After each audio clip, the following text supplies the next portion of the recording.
बिस्मिल्लाहिर्रहमानिर्रहीम। इय्याका नअबुदु व इय्याका नस्तईन। आप सबका बहुत शुक्रिया। मैं आज पिछले एक साल में जब से हमारी हुकूमत आई है उसके हवाले से सूबे के हालात के ऊपर, मईशत के ऊपर और अमन व अमान के हवाले से और दहशतगर्दी के हवाले से कोई बात करना चाहता हूँ। उसके बाद फिर आप क्वेश्चन आंसर कर सकते हैं।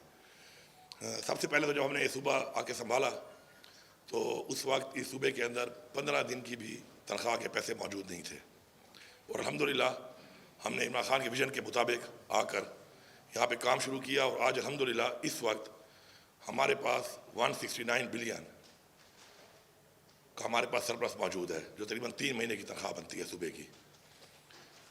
इसके अलावा हमने माशाल्लाह बग़ैर टैक्स लगाए अपना जो हमारा टैक्स रेवेन्यू है उसको 55% हमने उसका इजाफा किया है और नॉन टैक्स में भी हमने 45% इजाफा किया है। 72 अरब रुपए की हमारे ऊपर इनहेरिटेड लाइबिलिटी थी जो सारी की सारी हमने उतार दी हैं।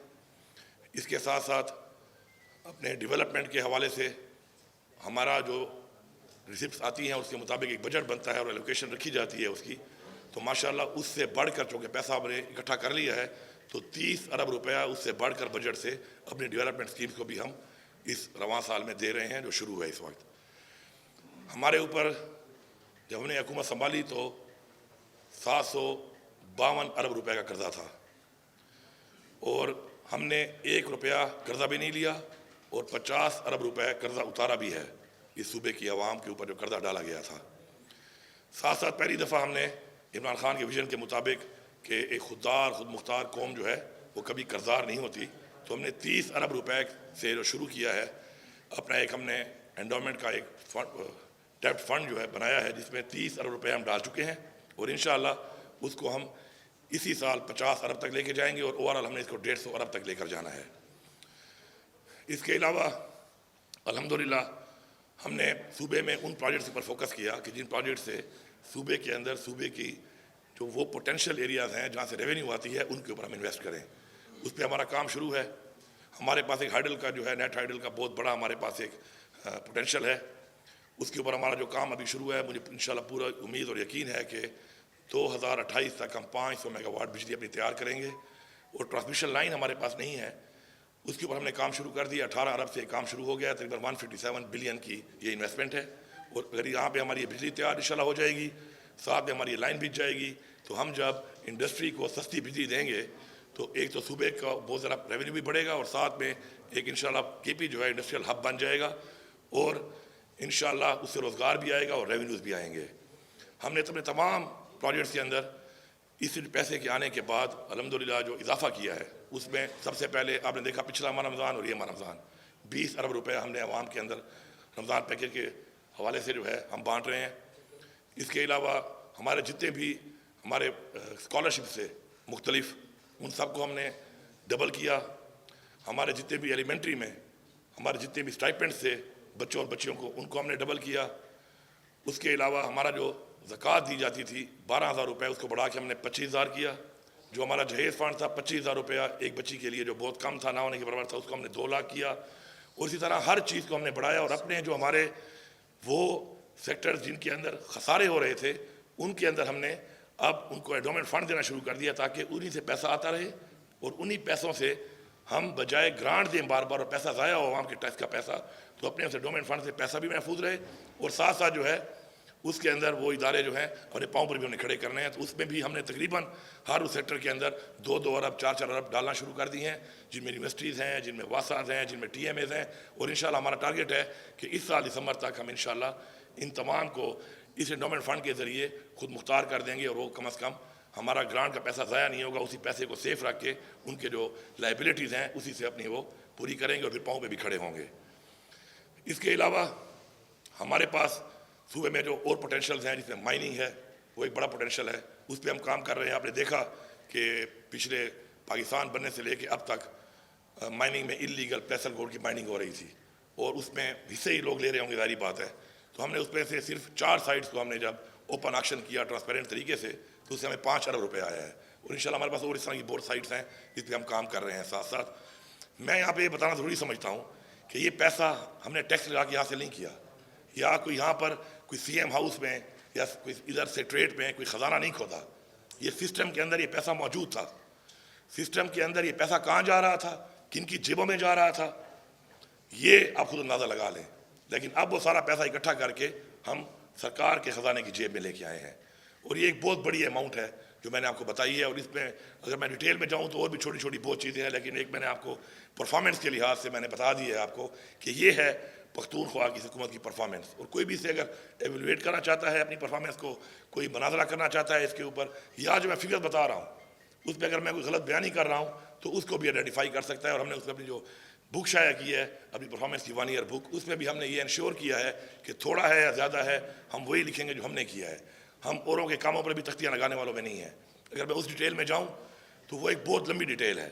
हमारे ऐसे ऐसे प्रोजेक्ट्स कि पिछले 10-10 साल 9-9 साल से वो शुरू थे और कंप्लीट होना था 2018 में। कंप्लीट ना होने की वजह से उससे जो रेट्स का एक्सेलेशन हुआ है और उससे जो नुकसान हुआ है वो उसके अलावा है, लेकिन उससे जो फ़ायदा नहीं हो रहा तो वो उसके अलावा है। तो हमने ऐसे बहुत से प्रोजेक्ट अपने ड्यू फॉर कंप्लीशन में डाल के कंप्लीट कर लिए हैं, मज़ीद भी हम कंप्लीट कर रहे हैं। मैं एक सिंपल मिसाल लेता हूँ, 2014 से मानसेरा में हमारा एक हाइडल प्रोजेक्ट शुरू था, 18 में मुकम्मल होना था। जब हम आए तो कुछ भी नहीं हो रहा था, हमने उसको मुकम्मल भी कर लिया और पिछले 2 हफ्ते पहले हमने एग्रीमेंट भी कर लिया और उस 10 मेगावाट से हमें 44 करोड़ रुपये सालाना भी आएगा और जाहिर बात है पाकिस्तान को फ़ायदा भी होगा।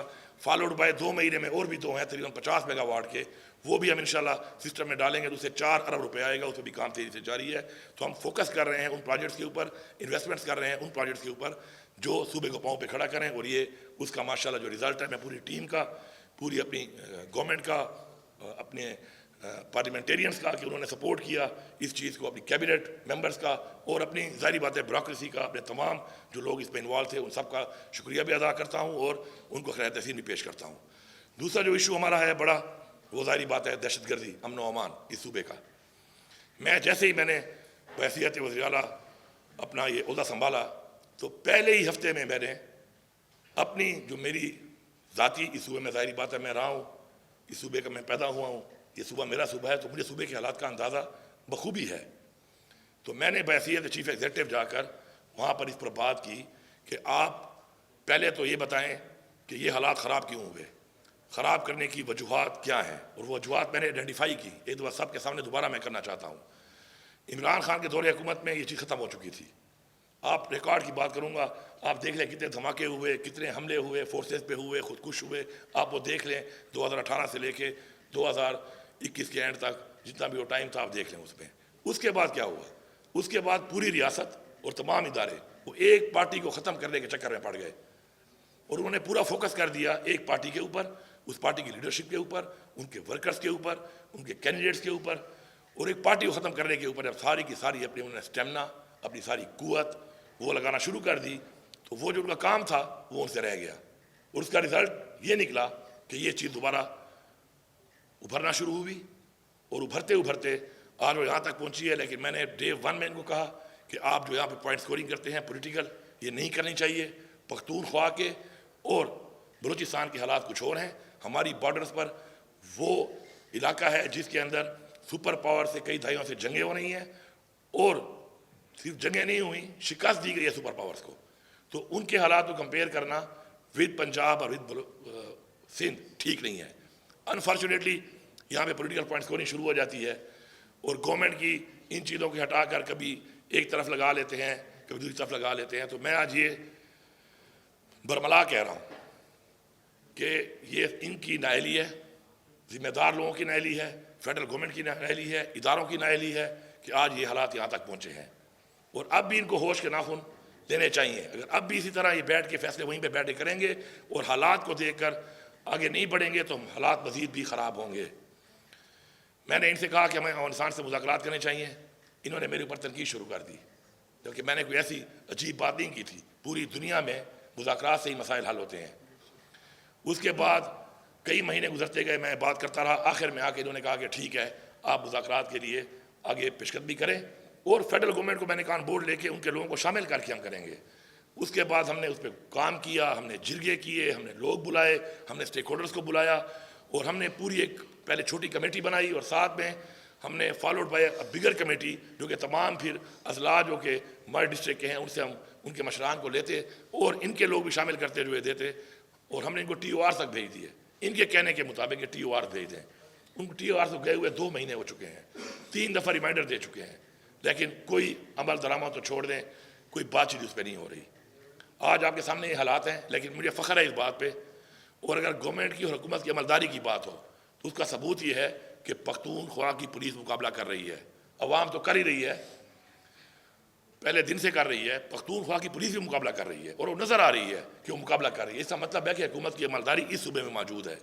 बाकी सूबा बलूचिस्तान जो है उसके भी जो हालात हैं आपके सामने हैं, वहाँ पर भी आप देख रहे हैं क्या हालात हैं कि मुकाबला उनकी हुकूमत कर रही है, नहीं कर रही है, सिर्फ बातों की हद तक कर रही है, लेकिन ग्राउंड के ऊपर पख्तूनख्वा की पुलिस भरपूर मुकाबला भी कर रही है, जवाब भी दे रही है और पसपा भी कर रही है उनको। और इसके सबूत ये है कि जो यहाँ पे एक्टिविटीज़ हो रही हैं उसके अंदर बॉर्डर तो पाक फौज के पास है, वहाँ से जो लोग अंदर आ जाते हैं पसपा करने के लिए, उस पर हमारी पुलिस का रोज़ाना की बुनियाद पर एक ऐसा किरदार और कुर्बानी है जिस पर मुझे फ़ख्र है। और मैं यहाँ पे बरमला ये कह रहा हूँ कि ऐसी पुलिस जो पख्तूनख्वा के अंदर है, जो इस तरीके से मुकाबला कर रही है, उसके ऊपर किसी का बाहर से बैठे हुए बंदे का, किसी और सूबे में बैठे हुए बंदे का या बंदी का तनकीद करना या पॉइंट स्कोरिंग करना मैं बिल्कुल बर्दाश्त नहीं करूँगा। NFC के हवाले से मैंने एजेंडे पे बात की, बार बार की। NFC हमारा हक है, इसको रिवाइज किया जाए। मुझसे ने वादा किया है, एपेक्स कमेटी के मिनट्स में शामिल है कि उस पर इन्होंने वादा किया कि दोबारा बुलाया भी जाएगा NFC को और उस पर यह एजेंडा डाला भी जाएगा। उससे क्या होगा कि हमारा जो जायज़ हक है कि हमारा जो आबादी बढ़ी और जो हमारा रकबा बढ़ा इस सूबे का मर्ज होने के बाद, जब वो हमें मिलेगा तो तकरीबन वो 250 अरब के लगभग है साल का, तो उससे मैं इस पुलिस की तनख्वाह को बढ़ाऊँगा। उससे मैं अपने सूबे के जो मज़ीद ऐसे मसाइल हैं जो सालाना बुनियादों पर हैं, जिनसे हम मज़ीद काम कर सकते हैं, हम उनको स्ट्रेंथन करेंगे। तो इंशाल्लाह ये पैसा भी इनको देना पड़ेगा। अप्रैल की मैंने डेडलाइन दी है इनको। मुझे पूरी उम्मीद है कि ये पैसा किसी की जेब से नहीं जा रहा, ये पाकिस्तान के आइन के मुताबिक हमारे सूबे का हक है, या कि इनको देना पड़ेगा। नहीं तो मैं अपने एहतजाज का हक रखता हूँ और ये एहतजाज पॉलिटिकल एहतजाज नहीं होगा, ये एहतजाज हुकूमत का एहतजाज होगा, ये एहतजाज हमारे सरकारी मुलाजमीन का एहतजाज होगा और ये हमारी आवाम का अपना हक के एहतजाज होगा। और हम उसका हक रखते हैं और हम करेंगे। इससे बेहतर है कि पहले ही आप इसके ऊपर अपना जो वादा है उसके मुताबिक NFC को बुला लें। हमारे जो बकायाजात हैं नेट हाइडल के, उस पर बातचीत जारी है। 2000 अरब से ज़्यादा बढ़ चुके हैं वो। अगर पैसे इनके पास नहीं है, हमारे साथ बैठ जाएं, हमें कुछ पैसे वो दे दें जो ये दे सकते हैं। इसके अलावा अगर नहीं है, इनको देने पड़ेंगे, क्योंकि मैं ये पैसे माफ़ नहीं कर सकता। मैं प्रेसटा की तरह 1680 अरब को 80 अरब में माफ़ी नहीं दे सकता, क्योंकि ये पैसा मेरा है नहीं, ये पैसा मेरी आवाम का है। तो ये पैसा पूरा इनको देना पड़ेगा। और जो हमारे बकायाजात हैं AIP के हवाले से, शर्म का मकाम है कि ऐसे हालात के बावजूद दहशतगर्दी भी फैल रही है और वहाँ की आवाम से जो वादे किए गए थे AIP के, फेडरल गवर्नमेंट के, उसमें अब तक 700 अरब देने थे। उस 700 अरब में से 232 अरब अब तक एलोकेट हुए इन 7 सालों में और उसमें मिले सिर्फ 132 अरब। और जब से हमारी हुकूमत आई है 9 महीने से एक ऐसी कमेटी बना दी गई है कि वो जो पैसे हर महीने आते थे वो भी इन्होंने बंद कर दी है। तो इनकी सीरियसनेस का अंदाज़ा यहाँ से होता है। और मैंने इनको बताया हुआ है कि पैसा जल्दी रिलीज़ करें, क्योंकि इस दौरान में हमने काम बंद नहीं किया। अपने पैसों में से हम वहाँ पर भी पैसा ये दे रहे हैं, लेकिन पैसा इन्होंने देना है। ये कोई भीख नहीं है, ये कोई खैरात नहीं है, ये वो हक है, आइन के मुताबिक हक है जो हमें मिलना चाहिए और हमारे साथ कमिटेड है ये। तो कमिटमेंट्स को पूरा करें। जब रियासतें अपनी कमिटमेंट्स पूरी नहीं करती तो अवाम में एतमाद ख़त्म होता है। मैं पहले भी कह चुका हूँ, मैं फिर कह रहा हूँ कि अवाम का एतमाद नहीं है इस वक्त, ना अपने इदारों पर न हुकूमत के ऊपर। और यही वजह है कि एतमाद ना होने की वजह से चीज़ें बदतर होती जा रही हैं। अपना एतमाद बहाल करें। आप देखें IMF का हमने टारगेट अचीव किया, IMF ने कहा, उससे क्या हुआ, एक सूबे की क्रेडिबिलिटी बनी कि क्रेडिबल सूबा है, ये सूबा अपनी जो कमिटमेंट करता है उसको पूरा करता है। इसी तरह हमने जो एक कर्जा उतारा है, ये भी हमारी क्रेडिबिलिटी है कि हम अपनी क्रेडिबिलिटी बना रहे हैं कि हम ऐसा सूबा है कि अगर हम कोई कर्जा लेंगे तो हम उसको उतारेंगे और जो कमिटमेंट करेंगे पूरी करेंगे। जब से हम आए हैं हर महीने जो 10 अरब रुपया कर्जे की जो किस्त देनी पड़ती है, हमने 1 रुपया भी शॉर्ट नहीं किया, हर महीने मुकम्मल हम देते हैं।